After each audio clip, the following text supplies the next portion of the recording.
Hi friends, good morning friends. మీకు అందరికీ ఉగాది శుభాకాంక్షలు. ఇలాగే ప్రతి పండగ మనం ఇలాగే జరుపుకోవాలని నా దేవుణ్ణి మనస్ఫూర్తిగా కోరుకుంటున్నాను. ఇదిగోండి మా వారు పొద్దున్నే స్నానం చేసుకొని మామిడాకులు కట్టేసి వెళ్ళిపోయారు. ఎందుకంటే ఆయనకు డ్యూటీ ఉందని వెళ్ళిపోయారు. ఇదిగోండి నైట్ మిషన్లోనే బట్టలు వేసేసాను, బట్టలు అన్నీ అయిపోయినాయి.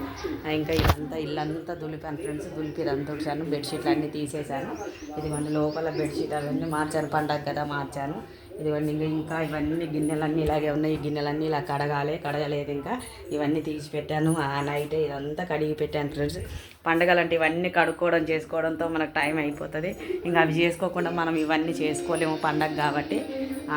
ఉగాది అంటే చాలా పెద్ద పండుగ మనకి. ఉగాది అనంగా దసరా అనంగా మాకు తెలంగాణలో మాత్రం ఉగాది దసరా దీపావళి బాగా జరుపుకుంటాం మేము. సంక్రాంతి అంటే ఇక నాన్ వెజ్ తినే పండుగ కాబట్టి అంత అది చేయము, అంటే చేస్తాం అనుకో. కానీ ఇంకా అంత పూజ చేసుకున్న తర్వాత ఇవన్నీ మనం చేసుకుంటాం కాబట్టి ఎక్కువ చేయము. ఇది మాత్రం ఇవన్నీ క్లీన్ చేయాలి, ఇక స్నానం చేసుకోవాలి. ఓకే ఫ్రెండ్స్, మీకు అందరికి మరొకసారి ఉగాది శుభాకాంక్షలు ఫ్రెండ్స్. అందరూ మంచిగా బాగా జరుపుకోండి పండగ. టీ తాగలేదా కామెంట్ బాక్స్లో కామెంట్ చేయండి.